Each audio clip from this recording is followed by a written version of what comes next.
तयाचा haricot वाटे देवा हो. एका पारड्यामध्ये वडिलांना बसवलं, दुसऱ्या पारड्यामध्ये मातेला बसवलं.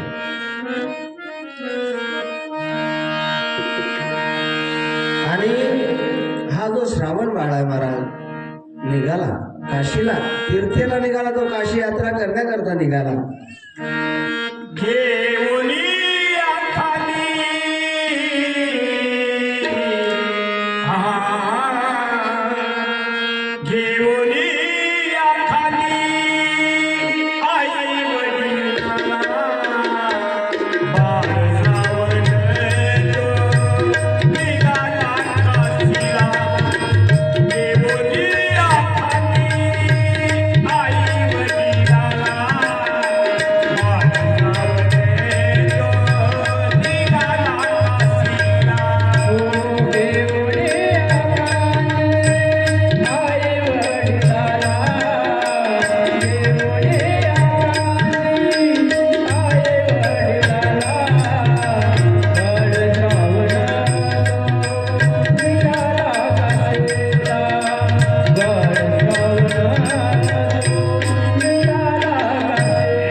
श्रावण बाळ आपल्या आई वडिलांना काशीला घेऊन जात असताना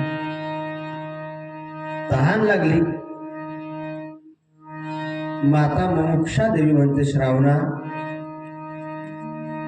खूप तहान लागली, पाणी आहे का? म्हटले आई पाणी संपलं. अरे घसा कोरडा झाला. ठीक आहे आई, आजचा मुक्काम आपण इथंच करू. आणि राजा महाराज शिकारीला आला असताना तळ्याकाठी एका झाडावरती बसलेला आहे दशरथ राजा. श्रावण बाळ हातामध्ये झारी घेतली आणि पाण्याकरता निघाला. शोधू लागला कुठं तळ आहे का. आणि राजा होता, दशरथ राजा होता. तो दशरथाचा आतापर्यंत कधी वार खाली गेला नाही महाराज, इतका नेम बाज होता दशरथ. आणि श्रावण गेला, ते असलेलं जे भांड आहे, चरबी आहे, ते चरबी महाराज त्यानं पाण्यामध्ये टाकली आणि त्या ठिकाणी गुळगुळ गुळगुळ असा आवाज आला. आवाजाच्या दिशेनं राजानं बाण सोडला महाराज. आणि तो बाण श्रावणाच्या हृदयाला भेदून गेला. श्रावणाच्या हृदयाला तो लागला बाण. आणि श्रावणानं आवाज दिला शिवरंजनी मला, आई बाबा. राजाला कळलं, अरे आई बाबाच्या अर्थी आवाज आला, त्या अर्थी आपल्या कुठला तरी जीव हत्या घडली आहे, माणूस मारला गेला आपल्या हातून. राजा गडबडीत खाली उतरला, झाडाच्या खाली पाहतो तर महाराज श्रावण बाळ आहे. रक्ताच्या थारोळ्यामध्ये पडलेला श्रावण बाळ राजा जवळ गेला, त्याच्या जवळ गेला, विचारलं, बाबा कोण आहे तू? इतक्या रात्री कसा काय आला या अरण्यात जंगलात? सांगितलं, राजा, अरे माझ्या आई वडिलांना मी काशी तीर्थाला घेऊन जात असताना त्यांना तहान लागली. इथंच बाजूला टेकडावरती माझे आई वडील बसलेले आहेत आणि पाणी घेण्याकरता गेलो. सांगितलं, श्रावणा, अरे चुकून घडलं माझ्या हातून. आवाजाच्या दिशेनं बाण सोडला. मी अवधपुरीचा राजा दशरथ आहे. राजा, तू मला बाण मारला, मला याचं वाईट नाही वाटत रे. राजा, तुझ्या हातून माझं मृत्यू व्हावा याच्यापेक्षा आणखी मोठं कोणतं भाग्य माझं. कारण तुझी जी कीर्ती आहे अजरामर आहे. तुझ्यासारख्या महात्म्याच्या हातून मला मरण यावं हे माझं भाग्य आहे राजा. पण राजा, माझा प्राण कंठाशी आला. माझे आई वडील आहेत, म्हातारे आहेत, अंध आहेत. एक इच्छा आहे राजा,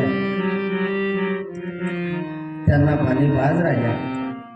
परंतु राजा, जोपर्यंत माझे आई वडील पाणी पित नाही ना तोपर्यंत तू बोलू नका, फक्त एवढं कर. हो.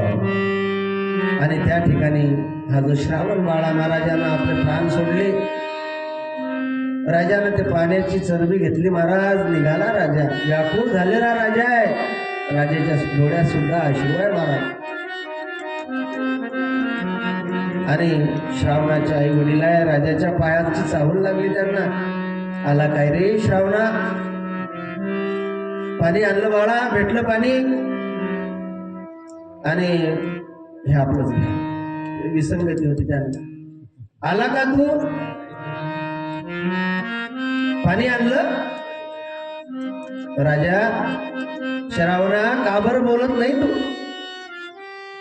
तू जर बोलला नाही पाणी पिणार नाही आम्ही. तुझ्या हातचं पाणी पिणार. रागाला आमचा त्रास देतो आम्ही तुला. तुला वाटतं की म्हातारे झाले तरी घरात मुकाट्यानं बसत नाही म्हणून राग आला? नाही रे श्रावणा, याच्या पुढे कधी म्हणणार नाही. शेवटची यात्रा आहे राजा ही आपली. यापुढे कधी म्हणणार नाही तुला आम्ही यात्रेला नाही म्हणून. आम्हाला तहान जरी लागली ना यात्रेच्या रस्त्यानं कधी तुला पाणी मागणार नाही. पण राजा बोल. बघ श्रावणा, तू जर आमच्या सोबत नाही बोलला ना पाणी पिणार नाही. आमचा मृत्यू जरी झाला तरी पाणी पिणार नाही. त्यावेळेस महाराज राजा रडायला लागला. दशरथ म्हणतो, हे महात्मन, मैं अवधपुरी का राजा दशरथ हो. का? आमचा बाळ कुठं गेला? श्रावण कुठं गेला? त्यावेळेस राजा सांगतो, हे ऋषी महात्म्या, हे श्रावणाच्या आई वडिलांना पहिले पाणी प्यानंतर सगळं सांगतो. पाणी पिणार नाही, प्राण सोडून देऊ पण पाणी पिणार नाही. आमचं श्रावण कुठं आहे सांगा आधी आम्हाला. काय केलं तू त्याच्यासोबत सांगा आधी. त्यावेळेस राजानं सांगितलं की नकळत चुकून माझा बाण श्रावणाला लागला आणि त्या ठिकाणी तो गतप्राण झालेला आहे. हो, अशा प्रकारे आई वडील श्राप देतात.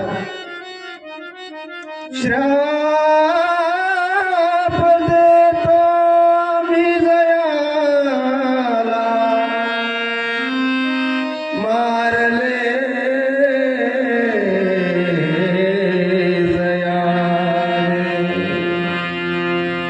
तुही मरणार पुत्र विरहा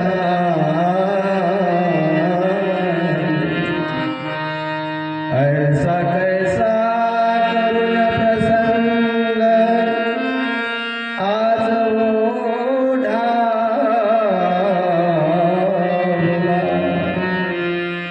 श्रांग बाळा श्रावणा कुठे झोपला. श्रावणाचे आई वडील राजा दशरथाला श्राप देतात. ज्याप्रमाणे तू आमच्या मुलांना मारलं, श्रावणाला मारलं, श्राप देतो आम्ही जयाला मारले जयाने. आज पुत्राच्या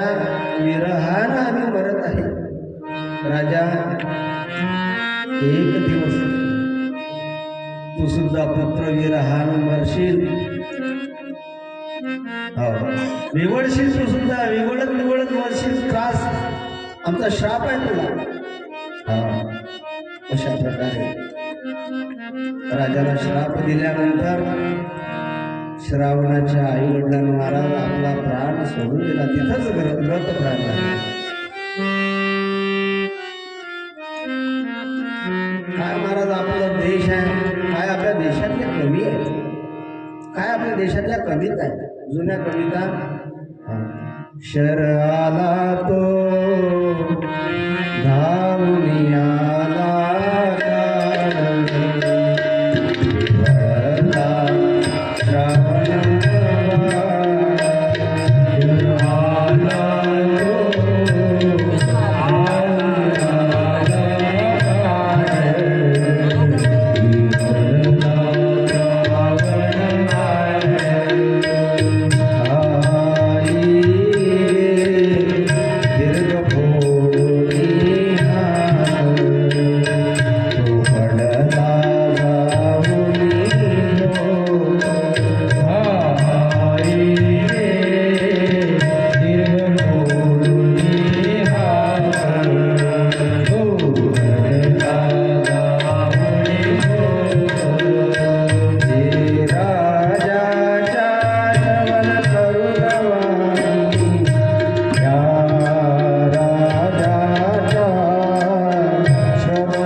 देशामध्ये इतिहास आहे महाराज. आपल्या देशातील कवींनी एक एक गोष्ट अशी टिपून ठेवलेली आहे. प्रत्येक गोष्ट लिहून ठेवली. इतिहास इतर देशांमध्ये इतिहास नाही.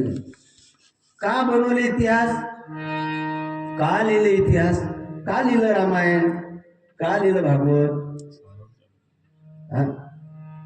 कारण या इतिहासाचा आदर्श पुढील पिढीनं घेतला पाहिजे की आपले पूर्वज कसे होते, त्यांचे संस्कार कसे होते. ते संस्कार टिकून ठेवण्याकरता, ते शालीनता टिकून ठेवण्याकरता संत महात्म्यांनी महाराज ग्रंथ लिहिले, महात्म्यांनी इतिहास घडवले महाराज. अशा प्रकारे कारण हा एक आदर्श आहे महाराज की आपल्या आई वडिलांना श्रावणानं खांद्यावरती महाराज आपल्या कावडीमध्ये घेऊन तीर्थयात्रा घडवली. आजचे श्रावण बाळ असे आहेत महाराज, काय सांगायचं. आजचे श्रावण बाळ नाव श्रावण, परंतु महाराज दररोज आईला वडिलांना शिव्या शाप देतात. काय करता अशा श्रावणांना. कारण आज या जगामध्ये महाराज जर विचार केला तर या 10 वर्षामध्ये इतके लोक पतंगासारखे खाली आले, काय सांगायचं. जास्त टाइम नाही झाला. जेव्हापासून हे मोबाईलचं यंत्र आलं ना तेव्हापासून महाराज खूप लोकांचा दर्जा खाली उतरला. अशा प्रकारे महाराज अरे काय म्हणावे काही सुचेना, काय म्हणावे काही सुचेना आताच्या मुलांना. काय म्हणावे काही सुचेना आताच्या मुलांना. काजली आई भजनाला, काजली आई भजनाला, काजली आई भजनाला, काजली आई भजनाला.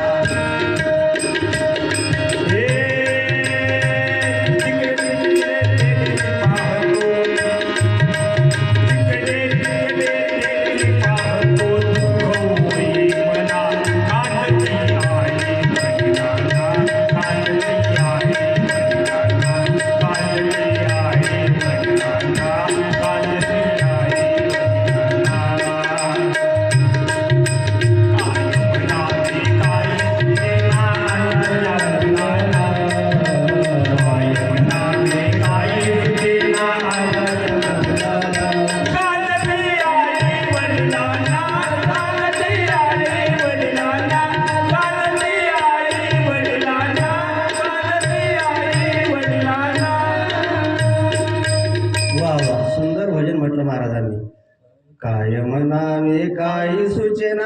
आता आम्ही ऐकलंच नाही तर आम्हाला काय सुचणार आहे मागे म्हणायचं. हा? आता नवीन नवीन प्रोडक्ट आहे तो. हो. काय म्हणावे काही सुचेना आताच्या मुलांना, गाजती आई वडिलांना. हो, कारण ज्या माता पित्यांनी आपल्याला जन्म दिला महाराज, आपलं सुद्धा कर्तव्य आहे. हो, आणि म्हणून आपली कर्तव्य, आपली निष्ठा, आपलं प्रेम. आजच्या काळामध्ये रामासारखा पुत्र जन्माला येणं हे आई वडिलांचं खरंच भाग्य आहे महाराज. काय सांगा तुम्हाला. हो, परंतु महाराज संतांनी दिलेला श्राप सुद्धा आशीर्वाद ठरतो. संत कोण्या माध्यमातून कुणाला काय देतील. हो, एखाद्या वेळेस एखादे संत महाराज आशीर्वाद देतात, एखाद्या वेळेस संत श्राप सुद्धा देतात, एखाद्या वेळेस शिव्या श्राप सुद्धा देतात.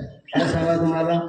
ओ, गावातल्या लोकांच्या गोडगोड गोष्टी ऐकून मधुमेह होण्यापेक्षा संतांनी दिलेल्या शिव्या आपल्या कामाच्या आहे की नाही. हा?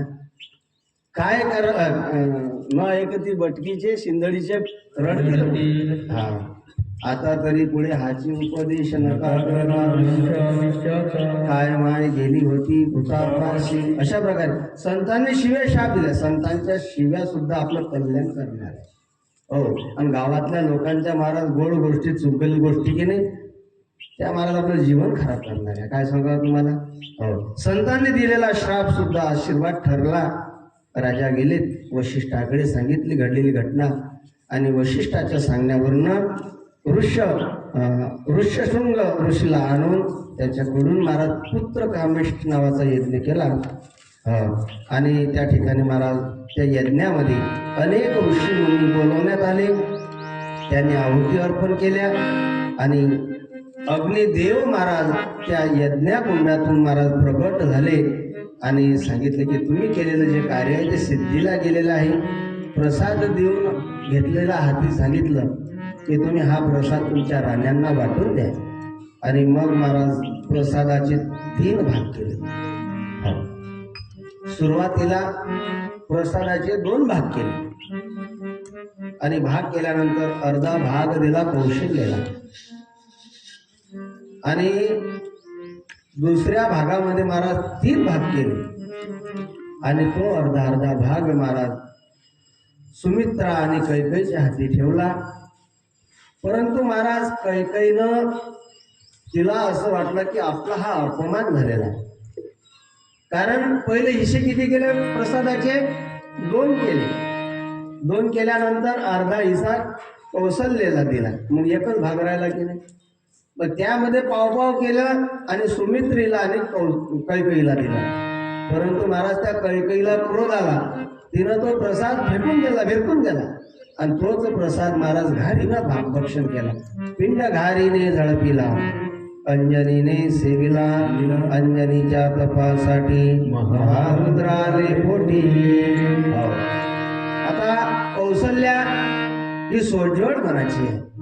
कौशल्याला कळलं अरे कैकईला राग आलेला आहे आणि म्हणून कौशल्याने काय केलं, आपल्या भागाला थोडासा भाग कमी करून, सुमित्रेनं तिच्या भागातला थोडा भाग कमी करून नंतर कैकईला दिला. तिने राण्यांनी महाराजचं प्रसाद सेवन केलेला आहे. अशा प्रकारे आणि प्रसाद सेवन केल्यानंतर त्या महाराज हृदयानं सुखी झाल्या. अशा प्रकारे त्यांच्या हृदयामध्ये महाराज आनंद आहे. का? कारण त्यांच्या गर्भामध्ये युग पुरुष आहे. सियावर रामचंद्र भगवान. दशरथ राजाच्या घरात अगदी आनंदी आनंद आहे महाराज. का? कारण तिन्ही राण्या गर्भवती झालेल्या आहेत. दिवसेंदिवस महाराज त्यांना डोहाळे लागायला लागले. त्यांच्या मनानं काहीही खावं लागलं. मला खावं वाटलं तर राजा विचारायचा काय पाहिजे तुम्हाला, काय खावं असं वाटतं, काय इच्छा आहे तुमची. अशा प्रकारे राजानं तिन्ही राण्यांचे डोहाळे विचारायला लागला. अशा प्रकारे राजा सुरुवातीला महाराज सुमित्रेच्या आणि महलामध्ये गेले. सुमित्रेला विचारलं का ग तुला काय वाटतं, काय इच्छा आहे तुझी, काय खावं वाटतं का तुला. त्यावेळेस महाराज सुमित्रा म्हटली की मला कसलीच इच्छा नाही, कुठलीच अंतकरणात माझ्या अपेक्षा नाही. मला या वैभवाची अभिलाषा नाही. हो, मग काय इच्छा आहे, काय करावं वाटते तुला? सांगितलं, मला कौशल्याच्या सोबत राहून तिची सेवा करावीशी वाटते. हा, राजा चक्रात पडले. कधी तर सवतीला सवतीची सेवा करावं वाटत नाही, आणि हे म्हणते की सवतीची सेवा करावं वाटते. गेले वशिष्ठाकडे आणि वशिष्ठाला सांगितलं. त्यावेळेस वशिष्ठ म्हणाले की या सुमित्रीच्या पोटी कोणीतरी महापुरुष जन्माला येईल, कारण सवतीची सेवा करण्याची बुद्धी सुमित्रेला येणं शक्य नाही. हिच्या जीवनामध्ये असा महापुरुष हिला प्राप्त होईल की ज्याच्या जीवनामध्ये त्याग येईल. महाराज, त्यागी जीवन बनेल. अशा प्रकारे बैरागी जीवन, त्यागी जीवन, वासनामय जीवन, असे जीवन जगण्याचे प्रकार आहेत. कौशल्याच्या महालात राजा गेले तर कौशल्या महाराज आपल्या ध्यानामध्ये मग्न होते. भगवंताच्या ध्यानात मग्न होती ती. श्रीराम जय जय श्रीराम राम राम श्रीराम जय जय राम, श्रीराम जय राम, सीताराम जय जय राम, राधे श्याम श्याम श्याम. सीताराम जय जय राम, राधे श्याम जय जय राम, सीताराम जय जय राम, श्रीराम राम राम. सीताराम जय जय राम, श्रीराम जय जय राम, राजा राम जय जय राम, सीताराम राम राम. राजा जय जय राम, सीताराम जय जय राम, श्रीराम जय जय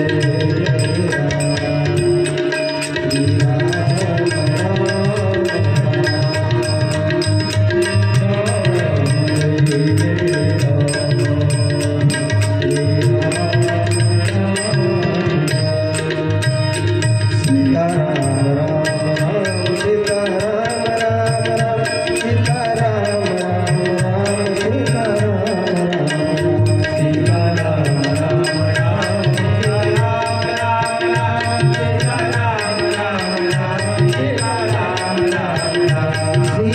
सीताराम राम राम, सीताराम राम राम, सीताराम राम राम,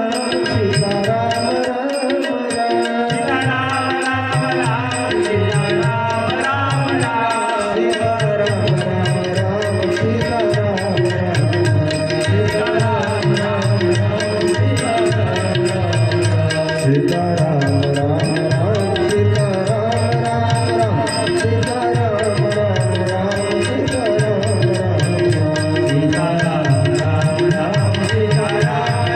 राम.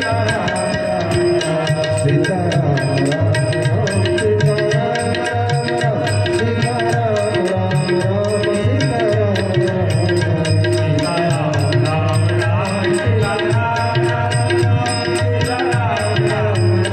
सीताराम सियावर रामचंद्र भगवान की जय. हो, दशरथ राजा कौशल्याच्या महालात गेले. विचारलं तिला, का ग, काय इच्छा आहे तुझी? कौशल्या म्हणते, मला कसलीच इच्छा नाही. कारण ती ध्यानामध्ये स्थित प्रज्ञासारखी स्थिर होती. राजन, ओ मला बोलायची सुद्धा इच्छा नाही. काय सांगा, इच्छाच राहिली नाही जीवनात.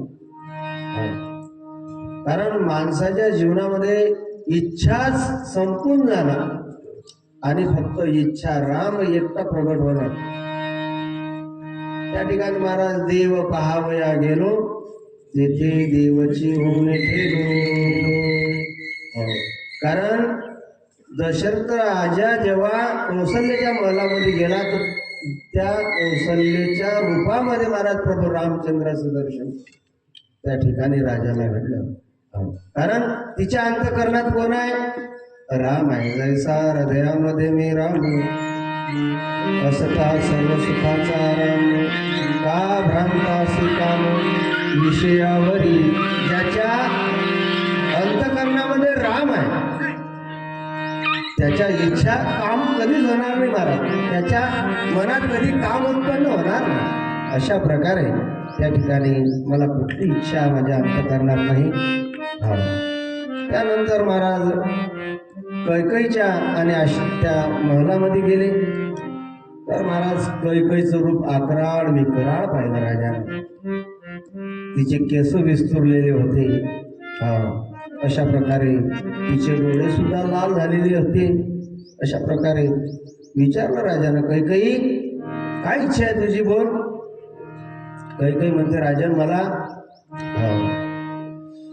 कारण पहिले सुरुवातीला तर महाराज राजा तिला पाहून दुःखित झाला कारण एखाद्या व्यक्तीची भेट घडल्यानंतर महाराज माणसाला प्रसन्नता प्राप्त होते आणि एखाद्या व्यक्तीची भेट घडल्यानंतर महाराज आपली प्रसन्नता असते नंतर करणार ते शील होऊन दुःखी होतं मनुष्य म्हणजे काही लोकांचं तोंड जरी पाहिलं ना तर दिवस वाईट जाते असा भाग आहे सियावर रामचंद्र भगवान पंढरीनाथ भगवान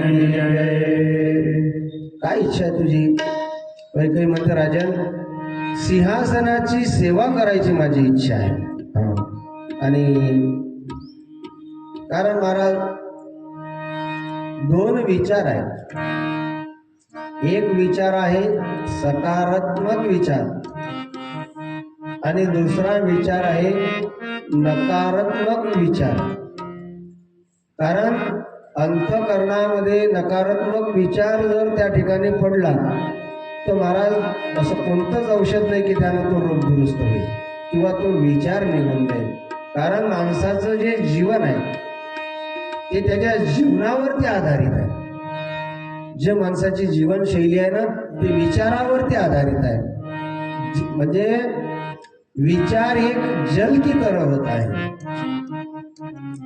विचार एक जल की तरह होता है अगर आप उसमें सुगंध डालो तो गंगा जल बन जाता है अगर आप उसमें दुर्गंध डालो तो नाला बन जाता है आपल्या विचारांमध्ये जर आपण सकारात्मकता जर निर्माण केली तर माणसाचं जीवन सुंदर बनतं महाराज आणि आपल्या विचारांमध्ये जर आपण नकारात्मकता जर त्या ठिकाणी महाराज प्रकट केली तर माणसाचं जीवन नरकमय बनतं आपलं जीवन आपण कसं जगावं हे फक्त आपल्या हातात आहे इतरांच्या हातात नाही माय बापाचं कर्तव्य आहे फक्त जन्म देणं जोपर्यंत सज्ञान होत नाही तोपर्यंत सांभाळणं परंतु एकदा का सज्ञान झाला म्हणजे त्याचं जीवन त्यानं सुंदर बनवायचं किंवा त्याचं जीवन त्यानं वाईट बनवायचं हे त्याच्या हातात आहे दुसऱ्याच्या हातात का कारण महाराज सियावर रामचंद्र भगवान की जय आपल्याला जर एखादं ओझ जर उचलायचं झालं तर कोणी हातभार लावेल की नाही एखादं मोडी विक्यान त्याला जर म्हटलं की मला हातभार लावा हे मोडी माझ्याकडे उठत नाही तर कोणी उचलून देईल त्याला पण त्यानं म्हटलं मला भूक लागली आहे तुम्ही माझ्यावरून माझ्या जागेवरती जेवण करून घ्या जमेल का आपल्याला जर भूक लागली तर त्याकरता आपल्यालाच जेवण करावं लागणार आहे तेव्हा महाराज आपली भूक संपेल कारण आई वडिलाचं कर्तव्य महाराज जन्म देणं सांभाळ करणं म्हणून तुमचं ते दुःख डोक्यावरती घेणार नाही तुमची भूक नाही जेवणार ते तुम्हाला स्वतः जेवण करावं लागेल सियावर रामचंद्र आणि म्हणून संत महात्म्यांना सांगावं लागलं बाबा रे क्षणोक्षणाची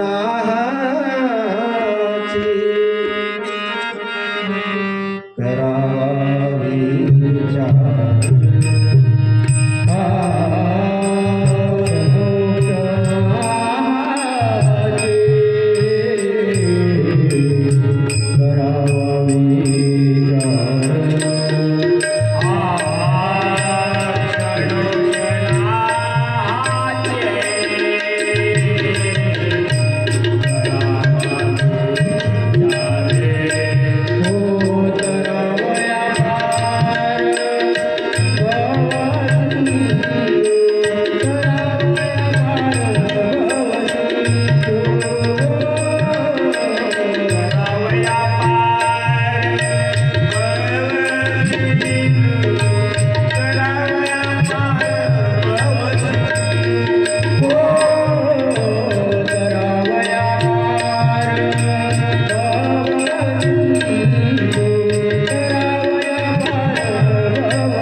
भगवंतानं विचार करण्याचे गुण मानवाला जास्त दिले आहेत. विचार करायची शक्ती सगळ्यांकडे आहे. एक गाढव सुद्धा विचार करतात, पशु पक्षी सुद्धा विचार करतात, त्यांना सुद्धा विचार करायची शक्ती आहे, पण कमी मात्रेमध्ये आहे महाराज. अशा प्रकारे त्या ठिकाणी महाराज सियावर रामचंद्र भगवान की जय. कारण ज्या ठिकाणी पावित्र्य नाही अशा कुशीमध्ये महाराज भगवान किंवा साधू संत महात्मे कधी जन्माला येत नाही. कारण साधू जर जन्माला यायचा असेल, स्वतः भगवंताला जर जन्म घ्यायचा असेल, तर त्याकरता कुस पवित्र असावी लागते मातीची. आतापर्यंत जेवढे साधू संत महात्मे भगवंत जन्माला आले त्या मातांच्या महाराज कुसा पवित्र होत्या.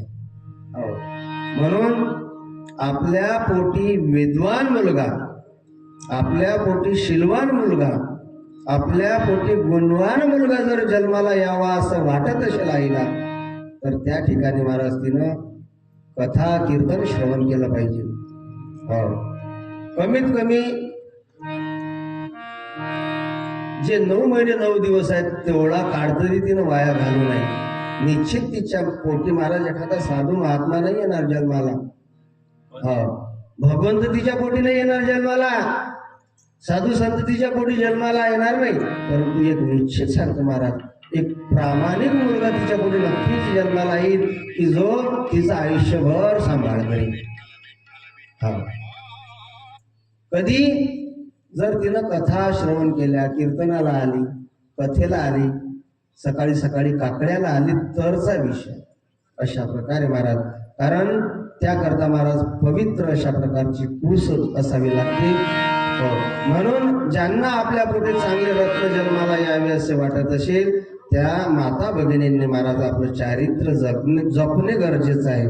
कारण मनुष्य हा पैशानं शोभत नसून मनुष्य हा चारित्र्यानं शोभत असतो महाराज. कारण स्त्री ही रूपानं नाही शोभत. स्त्री रूपवान असेल, परंतु स्त्रीची शोभा महाराज खरी जर कुठली असेल तर ती चारित्र्याला आहे. सियावर रामचंद्र भगवान की जय. या ठिकाणी महाराज भगवंत प्रकट होण्याची वेळ समय जवळ आलेला आहे. अशा प्रकारे वार तिथी योग्य ग्रह सगळ्या गोष्टी अनुकूल आहेत आणि भगवंत महाराज प्रकट होतील म्हणून ही सृष्टी हर्षित आहे. काय सांगावं तुम्हाला, कडू असलेलं निंबाचं झाड त्यांना सुद्धा गोड फुलं त्या ठिकाणी महाराज प्राप्त झाले. का? कारण माझा भगवंत प्रगट जर झाला तर त्याला कडू नको भाषा यायला पाहिजे, म्हणून निंबानं सुद्धा महाराज गोड फुलं उत्पन्न केली. काय सांगा तुम्हाला, 9वी तिथी होती, पवित्र चैत्र महिना होता, पवित्र शुक्ल पक्ष होता आणि हरीला भगवंताला आवडणारा विजित मूर्त होता. मध्यान्ह काळ आहे, फार थंडी नाही, फार ऊन नाही, शीतल मंद सुगंधी असा वारा वाहू लागला आणि भगवंत प्रगट होणार म्हणून सर्व देवांना त्या ठिकाणी हर्ष झालेला आहे. संतांना सुद्धा उत्साह वाटू लागला आहे. हरी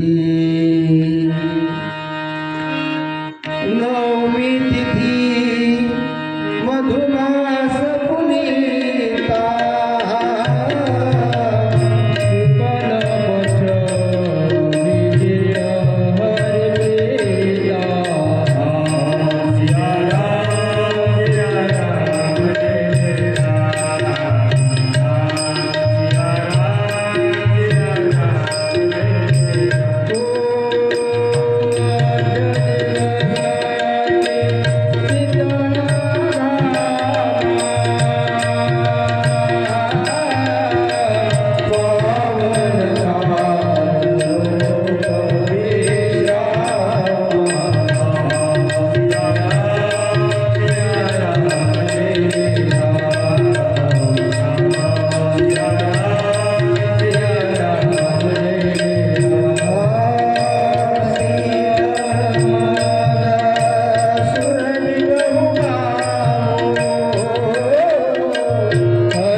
अशा प्रकारे चैत्र मास आहे, शुक्ल पक्ष आहे, परिपूर्ण नवमी तिथी, पुनर्वसू मध्याह्न काळ आहे.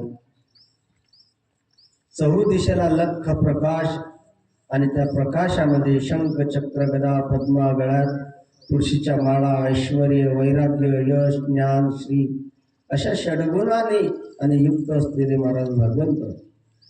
चतुर्भुज आणि महाराज त्या ठिकाणी प्रत्यक्षामध्ये महाराज त्या ठिकाणी प्रगट झाले. ऐका यश, श्री, औदार्य, ज्ञान, वैराग्य, ऐश्वर्य हे साई गुणवरे वस्तीचे थर. आणि अशा प्रकारे अयोनी संभव नोहे काही श्रमी, नामयाचा स्वामी प्रगटला.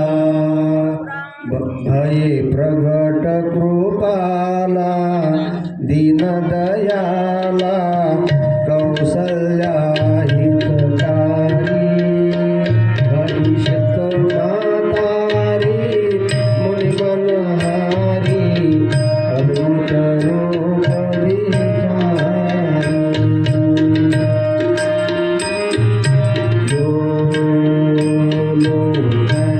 लोकनाधिरामा, प्रभु घनश्यामा, निजायुध भुजचारी, भूषण बलमाला, नयन विशाला, सामशूल करारी. श्रीराम जय राम, जय जय राम, श्रीराम जय राम, जय जय राम. श्री रामचंद्र भगवान की जय. पवन सुत हनुमान की जय. अशा प्रकारे महाराज त्या ठिकाणी नाथ महाराज भावार्थ रामायणामध्ये वर्णन करतात. हो, सगळ्या संत महात्म्यांनी महाराज त्याचं वर्णन केलं, संतांनी सुद्धा केलं.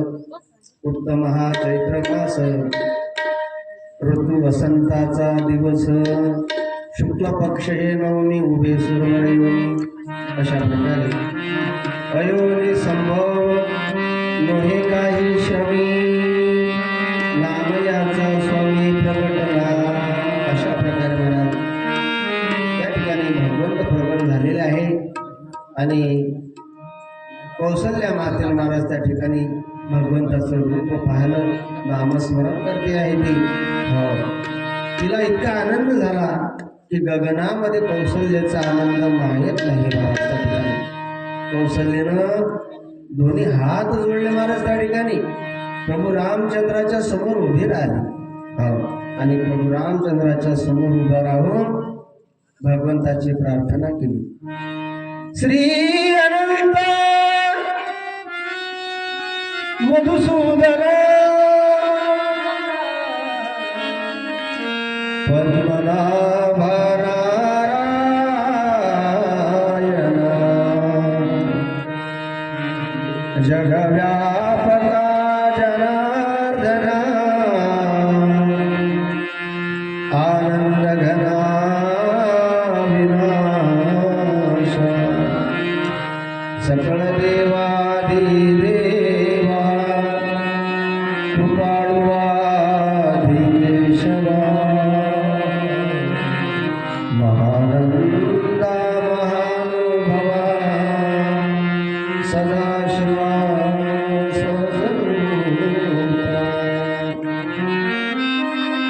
त्या ठिकाणी महाराज यशोदा मैयानं आपल्या कौशल्या मैयानं महाराज अप्रतिम स्तुती केली प्रभू रामचंद्राची.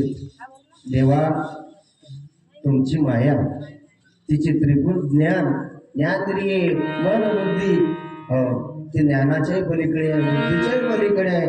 अशा प्रकारे यांच्या अतीत आपण असून, करुणा सागर व सुख सागर असून, सकल गुणाचे आगर आहात. भक्ती प्रेम असल्यामुळे माझ्यासाठी तुम्ही न बालक बना. कारण मला जर आनंद प्राप्त करायचा आहे तर देवा माझ्यासाठी तुम्ही लहान बना. सांगा बरं, आईचं प्रेम, एवढा मोठा विश्वरूप असलेला परमात्मा,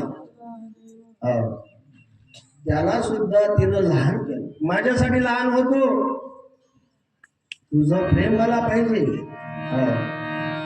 तुझी सेवा करायची आहे. हो. तुला शिकवायचं आहे. कारण देव सुद्धा अज्ञानी आहे, म्हणून त्याला आईकडे यावं लागलं ज्ञान घेण्याकरता. हो. देवा तुम्ही लहानपणा, आणि देवालाही कळलं की लेका लहानपणातच मजा आहे. लहान जर म्हणला ना मनुष्य तर त्याला दही खायला मिळते. लहान जर मनुष्य बनला ना त्याला लोणी खायला मिळते महाराज. आणि म्हणून संतांनी सांगितलं लहानपण देगा देवा, लहानपण देगा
देवाला समजा कळलं महाराज की लहानपण आणि स्वीकारण्यामध्ये आनंद आहे.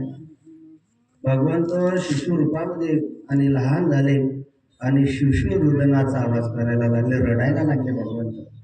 हो, शिशु रुदनाचा आवाज आहे.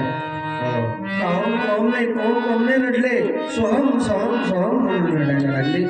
हो, अशा प्रकारे आणि तो आवाज महाराज खाली पडता क्षणी सर्व राण्या तिघीच्या तिघी हर्षित झालेल्या आहेत.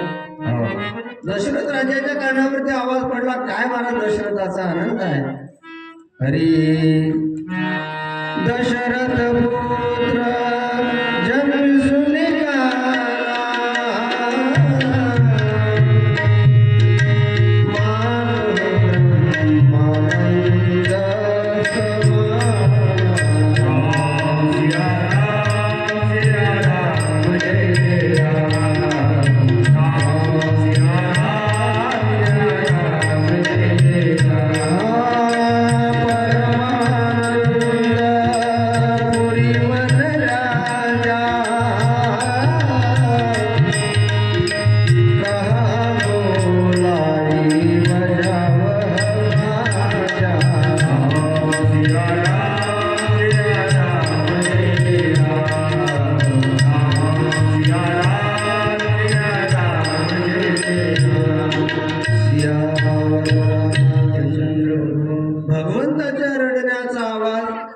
दशरथ राजाच्या कानी पडला ना.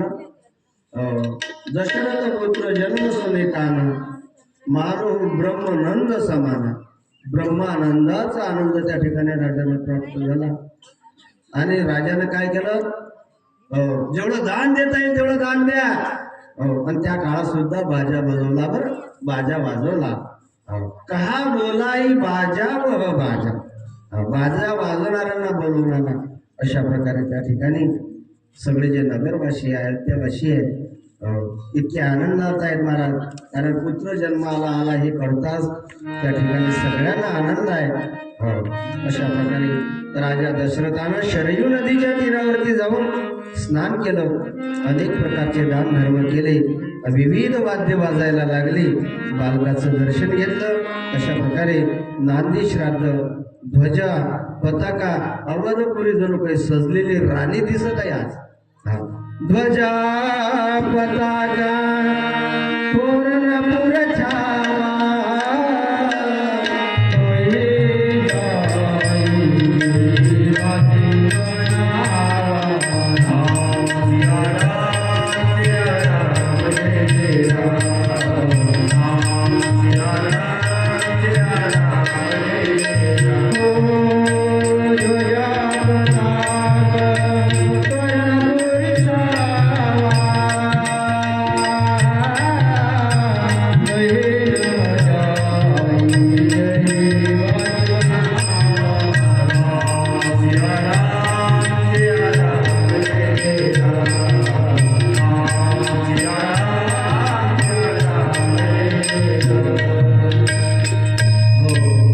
ध्वजा पताका तोरण यांनी महाराज संपूर्ण नगरी झाकून टाकलेली आहे. जणू काही नवविधा भक्ती किंवा नव आणि महाराज वधूसारखी ती सजलेली आहे.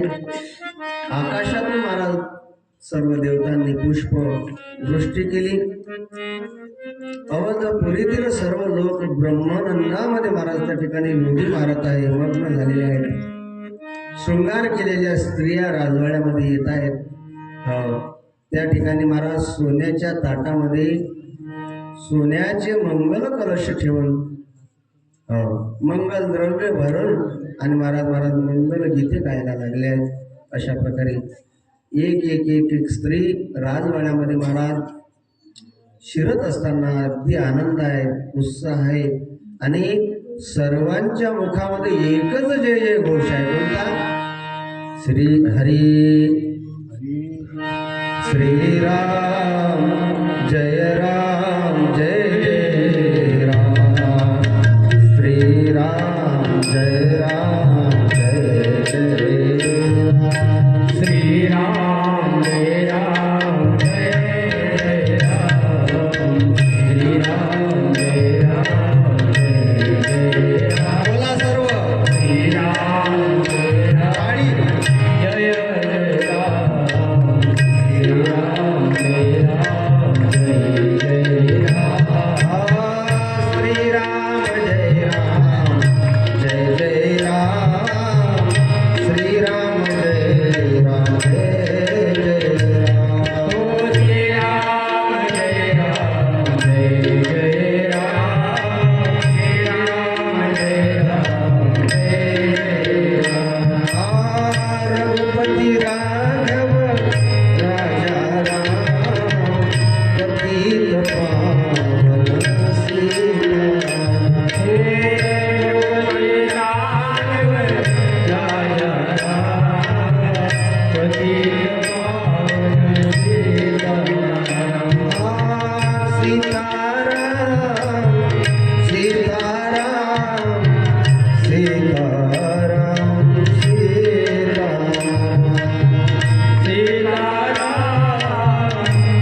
सीताराम